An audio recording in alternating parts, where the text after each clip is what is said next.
Separation कहानी की शुरुआत में हम जेनी नाम की एक छोटी लड़की को देखते हैं जो अपने डैड के बनाए हुए पपेट के साथ खेल रही होती है। तभी उसे एक छोटी चिड़िया दिखाई देती है। उसे पकड़ने के लिए विंडो के पास पहुंचती है। फिर हम जेनी के डैड जेफ और बेबी सिटर समांथा को देखते हैं। यहाँ पर पता चलता है कि जेफ एक कॉमिक आर्टिस्ट है और उसके बनाए हुए कैरेक्टर्स और कॉमिक्स को देखकर समांथा बहुत ही ज्यादा इम्प्रेस है। इसके बाद हम जेनी को देखते हैं, जिससे पहले तो वो चिड़िया कहीं भी दिखाई नहीं देती है, लेकिन फिर अचानक से उसके सामने आती है, जिससे वो डर जाती है और नीचे गिर जाती है। उसके गिरने की आवाज सुनकर जेफ और समांथा के साथ साथ जेनी की मोम मैगी भी उसके पास पहुंचती है। वो लोग देखते हैं कि जेनी के सर से खून निकल रहा है। इससे जेनी और मैगी दोनों ही काफी परेशान हो जाते हैं। इसीलिए मैगी समांथा से कहती है ये तुम्हारी गलती है, क्योंकि उसका ख्याल रखने की जिम्मेदारी तुम्हारी है। इस पर जेफ मैगी को समझाता है और शांत कराने की कोशिश करता है, लेकिन वो उस पर गुस्सा हो जाती है और कहती है कि तुम दिन भर काम करते रहते हो, लेकिन उससे हमें कोई भी फायदा नहीं है, क्योंकि तुम्हें उसके कोई भी पैसे नहीं मिलते। यहाँ पर हमें पता चलता है कि जेफ के पास कोई भी काम नहीं है और वो बेरोजगार है। इसके बाद मैगी जेनी को हॉस्पिटल ले जाती है, लेकिन जब जेफ उसके साथ जाने के लिए कहता है तो मैगी इस चीज के लिए साफ मना कर देती है। फिर हम देखते हैं कि जेफ और मैगी में डाइवोर्स हो गया है और वो दोनों जेनी की कस्टडी के लिए परेशान हैं। इस दौरान मैगी के डैड रिवर्स कहते हैं कि मैं नहीं चाहता कि मेरी ग्रैंड डॉटर के सर में ऐसे ही लापरवाही की वजह से चोट लगती रहे, और क्योंकि तुम्हारे पास कोई भी जॉब नहीं है इसीलिए तुम अपना ध्यान तो रख नहीं सकते। उसका ध्यान कैसे रखोगे? ये सुनकर जेफ मैगी से कहता है कि तुम मेरे साथ ऐसा क्यों कर रही हो। इस पर वो कहती है कि मुझे पता है कि तुम जेनी से प्यार करते हो, लेकिन अभी तुम उसका ख्याल नहीं रख सकते हो। फिर मैगी जेफ को कुछ पैसे देती है और कहती है कि तुम इससे अपनी लाइफ की नई शुरुआत करो और जेनी को मेरे पास ही छोड़ दो, लेकिन वो उसे इनकार कर देता है। फिर जब जेफ घर पहुंचता है तो वो अपनी बेटी की पुरानी वीडियोस देखता है और उसे बहुत ही ज्यादा मिस कर रहा होता है। अगले दिन वो अपनी बेटी जेनी के साथ एक रेस्टोरेंट में मैगी का वेट कर रहा होता है। इस दौरान मैगी उसे कॉल करती है और समझाती है कि उसे कॉन्ट्रैक्ट पर साइन कर देना चाहिए, जिससे सब कुछ ठीक हो जाए, लेकिन जेफ उसका कोई भी रिप्लाई नहीं देता। तभी जेफ के पास उसके कॉलेज का फ्रेंड कॉनर आता है, जिसने एक साल पहले ही अपनी कॉमिक बुक की कंपनी खोली होती है। ये जानकर जेफ काफी खुश होता है, लेकिन जब कॉर्नर जेफ से उसकी लाइफ के बारे में पूछता है तो वो सारी बातें बताता है और साथ ही साथ ये भी बताता है कि वो अभी बेरोजगार है। इस बात से कॉर्नर काफी हैरान होता है, क्योंकि जेफ उन सबसे अच्छा आर्टिस्ट था।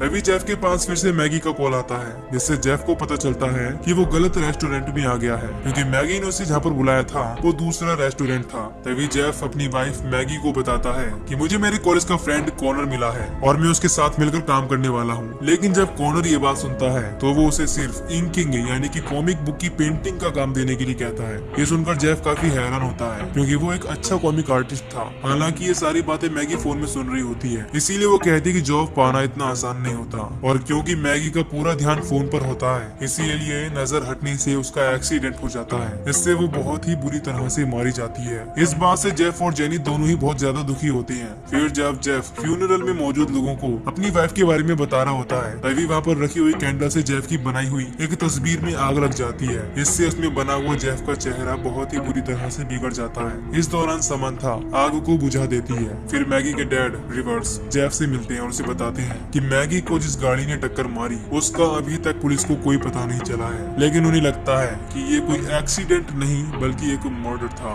अगले सीन में जेफ एक रूम के सामने पहुंचता है, तभी उसका दरवाजा खुल जाता है और उसके अंदर से एक पपेट निकलता है, जो कि बिल्कुल वैसा ही दिख रहा होता है जैसा उसने अपने हाथों से बनाया था। इस दौरान वो पपेट बहुत ही ज्यादा खतरनाक दिखाई दे रहा था और जेफ का पीछा करने लगता है। इससे जेफ बहुत ही ज्यादा डर जाता है, लेकिन जैसे ही वो पपेट उस पर अटैक करने की कोशिश करता है जेफ की नींद खुल जाती है, लेकिन उससे अपने कमरे में एक दूसरी पपेट दिखाई देती है। तभी फिर से उसकी नींद खुल जाती है। इसके बाद समांथा उसके घर आती है और जेफ उसे जेनी का ख्याल रखने के लिए कहता है और जॉब के लिए कॉर्नर की कंपनी में पहुंचता है। इस दौरान वो वहाँ पर इंकिंग का काम करने के लिए तैयार हो जाता है। इस बात से उसका दोस्त भी काफी हैरान होता है, लेकिन वो उसे जॉब पर रख लेता है। फिर जब वो घर पहुंचता है और अपनी इंकिंग की जॉब के बारे में समांथा को बताता है तो वो कहती है कि तुम इस चीज के लिए नहीं बनी हो, क्योंकि तुम एक बहुत ही अच्छे आर्टिस्ट हो। इस पर जेफ कहता है कि ये काम मैं घर से भी कर सकता हूँ, इसके साथ साथ मैं जेनी का भी ध्यान रख लूंगा। इस दौरान समांथा उसे कन्विंस करने की कोशिश करती है कि वो जेनी को उसके ग्रैंडफादर के पास ही छोड़ दे, लेकिन जेफ इस चीज के लिए साफ इंकार कर देता है। फिर जब जेफ रात में काम कर रहा होता है तभी उसे कुछ अजीब सी चीजें महसूस होती हैं और उसे ऐसा लगता है कि वो अपने कंट्रोल में नहीं है। इससे वो डायरी में एक बहुत ही खतरनाक घोस्ट की परछाई बना देता है। तभी उसके पास जेनी पहुंचती है और बताती है कि मेरे कमरे में कोई है, लेकिन जब जेफ चेक करता है तो उसे वहाँ पर कोई भी दिखाई नहीं देता। फिर वो जेनी को लेटने के लिए कहता है। इस दौरान जेनी उससे पूछती है कि क्या आप मुझे ग्रैंडफादर के पास भेज दोगे। इस पर जेफ इस चीज के लिए साफ इंकार करता है। इस दौरान जेफ काफी हैरान होता है, क्योंकि जेनी खुद को बेबी बुला रही होती है है और काफी अजीब तरीके से बात कर रही होती है। खैर जब अगले दिन वो ऑफिस पहुंचता है तो वो गलती से अपने कोवर्कर एलन को उस घोस्ट की मेज भी दे देता है जो उसने रात में बनाई थी। इसे देखकर एलन बहुत ही ज्यादा खुश होता है। उसके घोस्ट के कैरेक्टर को देखकर कॉनर जेफ को फिर से कॉमिक आर्टिस्ट बना देता है। खैर अगले सीन में हम जेनी को देखते हैं जिसे अपने कमरे में वही पपेट दिखाई देता है जो जेफ को दिखाई दिया था, और जब पपेट उसकी तरफ बढ़ने लगती है तो जेनी बहुत ही ज्यादा डर जाती है और जेफ को आवाज लगाती है। इसके बाद जेफ उसके पास पहुंचता है और उसे अपने साथ अपने रूम में ले आता है। फिर अगले दिन जेफ और जेनी रात के बारे में बात करती हैं। इस पर जेनी उसे बताती है कि मुझे कमरे में एक मॉन्स्टर दिखाई दिया था जो कि बहुत ही डरावना था। इस पर जेफ उसे समझाता है कि तुम्हारे पपेट दोस्त भी डरावने दिखते हैं लेकिन तुम उनसे नहीं डरती हो क्योंकि वो तुम्हारे दोस्त हैं। यह सुनकर जेनी को लगता है कि वो अपने रूम में दिखने वाले मॉन्स्टर को भी अपना दोस्त बना सकती है। फिर जेफ देखता है कि जेनी ने भी उसी घोस्ट की पिक्चर बनाई हुई है जो उसे दिखाई देती है। ये देखकर वो बहुत ही ज्यादा डर जाता है। इस दौरान जेनी फिर से खुद को बेबी बुलाती है, इसीलिए वो ऑफिस पहुंचकर इस बारे में रिसर्च कर रहा होता है। तभी वहाँ पर एलन पहुंच जाता है और वो उसे इस बारे में बताता है और पूछता है कि क्या तुम्हें भूतों पर विश्वास है। इस पर एलन उसे बताता है कि हाँ, मुझे लगता है कि सच में भूत होते हैं। उसी समय उनकी ऑफिस की रिसेप्शनिस्ट आकर जेफ को बताती है कि एक अमीर बूढ़ा आदमी उसे यहाँ पर पूछने के लिए आया था। इससे जेफ समझ जाता है कि वो कोई और नहीं बल्कि रिवर्स है। इसके बाद वो उसके पास पहुंचता है। अब यहाँ पर हमें पता चलता है कि रिवर्स को ये शक है कि मैगी को मारने वाला कोई और नहीं बल्कि जेफ ही है। अगले सीन में हम देखते हैं कि जब जेफ घर पहुंचता है तो समांथा उसे ड्रिंक देती है और किस करने की कोशिश करती है। इस बात से जेफ काफी हैरान होता है और ऐसा करने से मना कर देता है। इससे समांथा को बहुत ज्यादा एम्बेरस फील होता है और वो वहाँ से चली जाती है। फिर जब जेफ रात में काम कर रहा होता है तो इस दौरान उसने जेनी के रूम में कैमरा लगा दिया होता है जिसमें वो देखता है कि जेनी के रूम में वही डरावनी पपेट मौजूद है जो उसे दिखाई देती है। इससे वो बहुत ही ज्यादा डर जाता है और भाग कर जेनी के रूम में पहुंचता है, लेकिन वहाँ पर उसे कोई भी दिखाई नहीं देता। इस दौरान हम देखते हैं कि वहाँ मौजूद छोटे छोटे पपेट हिल रहे होते हैं। फिर जब वो खिड़की के बाहर देख रहा होता है तभी कमरे में उसे कोई दिखाई देता है जिसने चादर ओढ़ रखी होती है, लेकिन जब वो चेक करता है तो देखता है कि वो कोई और नहीं बल्कि जेनी होती है। फिर जेनी उससे पूछती है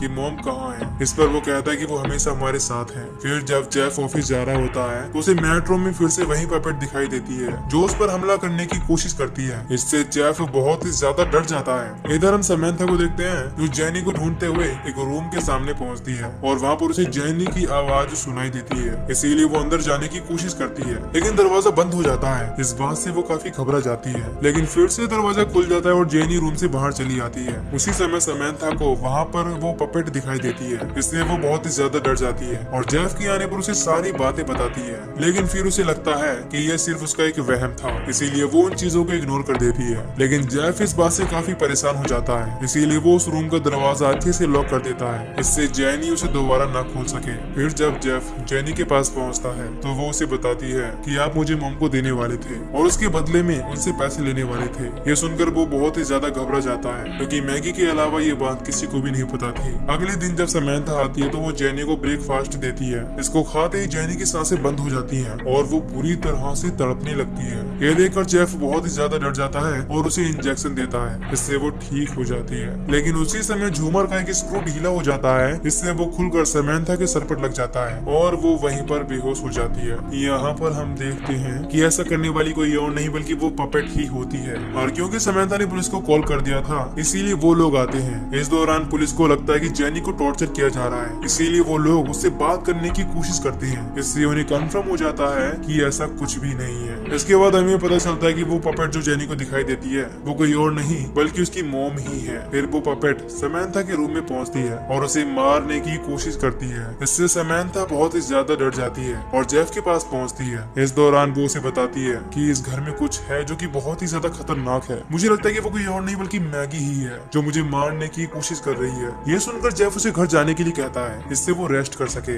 इसके बाद जेफ जेनी को भी उसके ग्रैंडफादर रिवर्स के साथ भेज देता है। फिर जेफ रात में मैगी से बात करने की कोशिश करता है। मैगी उसे दिखाती है कि कैसे उसका एक्सीडेंट हुआ था। इसके बाद वो पपेट के रूप में उसके सामने आ जाती है। यहाँ जेफ उसे समझाता है कि तुम्हें जेनी को जाने देना होगा क्योंकि वो तुम्हारी बेटी है। फिर हम जेफ को देखते हैं जो जेनी की कस्टडी में गया होता है। इस दौरान वो रिवर्स से कहता है कि मुझे पता है कि आप अपनी बेटी मैगी से बहुत प्यार करते थे, लेकिन इस वजह से आप मुझसे मेरी बेटी को दूर मत कीजिए क्योंकि वो पहले ही अपनी माँ को खो चुकी है, इसीलिए मैं नहीं चाहता कि वो अपने डैड को भी खो दे। इसके बाद रिवर्स जेफ से मिलता है और उसे बताता है कि पुलिस ऑफिसर को वो गाड़ी मिल गई है जिससे मैगी का एक्सीडेंट हुआ था, इसीलिए जल्दी ड्राइवर का भी पता चल जाएगा। इस बात से जेफ काफी खुश होता है। साथ ही साथ रिवर्स उसे ये भी कहता है कि मैं 1 घंटे में जेनी को लेकर तुम्हारे घर पहुंच जाऊंगा, जिससे हमें पता चलता है कि वो जेफ की बात मान चुका है और उसने जेनी की कस्टडी जेफ को ही दे दी है। फिर जब जेफ ऑफिस पहुंचता है तो हमें पता चलता है कि वो दूसरी स्टेट में मूव करने वाला है और इस बात से वो बहुत ही ज्यादा खुश है और वो कॉर्नर की कंपनी की ही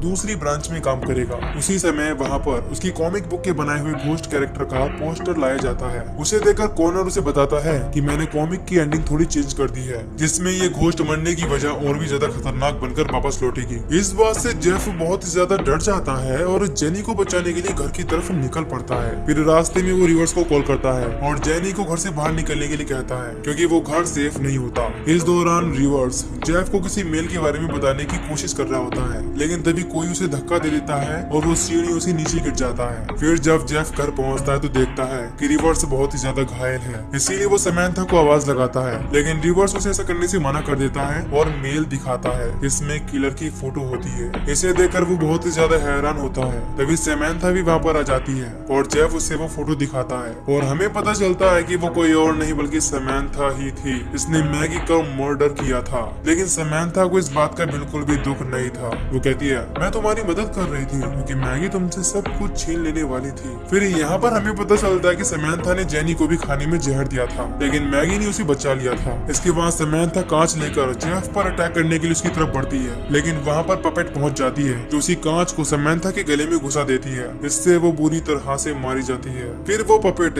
जेफ पर भी अटैक करने की कोशिश करती है, लेकिन जेनी उसे ऐसा करने से मना कर देती है। उसके बाद जेनी बहुत ही ज्यादा डर जाती है और खिड़की के बाहर जाकर बैठ जाती है। इस दौरान वो रो रही होती है और कहती है कि मुझे तुम दोनों का लड़ना बिल्कुल भी पसंद नहीं है। यहाँ जेफ उसे समझाता है और नीचे उतारने की कोशिश करता है, लेकिन तभी वो दोनों ही खिड़की से नीचे गिर जाते हैं। इस दौरान जेफ को जेनी के साथ बिताया हुआ हर पल याद आ रहा होता है, लेकिन जब जेफ की आंख खुलती है तो वो देखता है कि वो दोनों ही सही सलामत हैं, क्योंकि उन्हें मैगी ने बचा लिया था। इसके बाद मैगी भी वहाँ से चली जाती है क्योंकि अब उसने अपना बदला ले लिया था। लेकिन समैंथा ने ऐसा क्यों किया, मैगी को क्यों मारा और जेनी को खाने में जहर दिया? तो इसका जवाब है कि वो जेफ से ऑब्सेस थी और उसी के साथ अपनी लाइफ बिताना चाहती थी, पर उसके इंटेंशन बिल्कुल भी सही नहीं थे, जिस वजह से आखिर में उसे वही मिला जो उसे मिलना चाहिए था। और इसी के साथ यहीं पर यह मूवी खत्म हो जाती है।